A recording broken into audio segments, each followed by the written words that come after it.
What's up, everybody? It's Kevin from the Tabletop Warlords, once again welcoming you back to the channel. And in this episode, we're going to be taking a closer look at the solar panels that are often featured in our battles.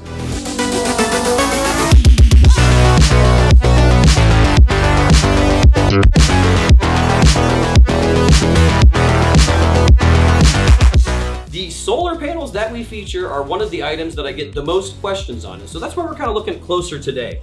Now, when you look at it from afar, it looks substantially more complicated, but when you get a nice look in close up, it's a really simple piece of scatter terrain. The main ingredient that inspired this build were the wooden hexagons that I used to kind of represent the actual panels themselves. The funny story is I ordered them thinking they were going to be 4 times as large, and so I had a giant bag of 1-inch hexes, and it turned out to be perfect for this little project.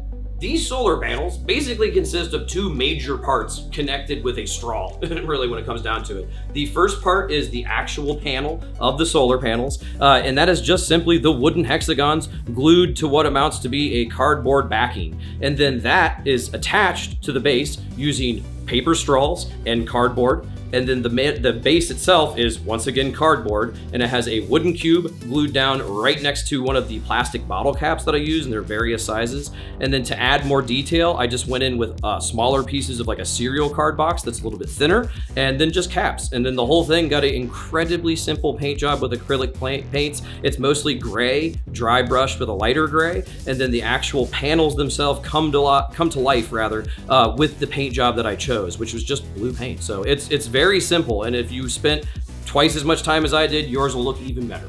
Always keep in mind that variety is the spice of life, and that is why I definitely made 2 different sizes of these. And on that note, they look great individually, or you can have multiple, kind of like the arrangements you see here, which gives you a nice solar field look.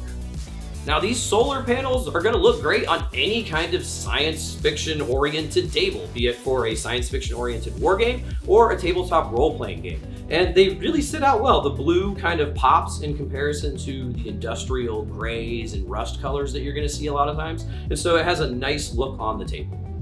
Well, I hope you liked this terrain highlight, and if you did, make sure to like this video and share it with anybody else you might think would enjoy it as well. And while you're at it, subscribe to the channel and make sure you have notifications enabled so you can see when new content is dropped. If you would like to see any of this cool terrain in action, check out our battle reports right over here. And make sure to join our Patreon community so that you can help support the growth of this channel.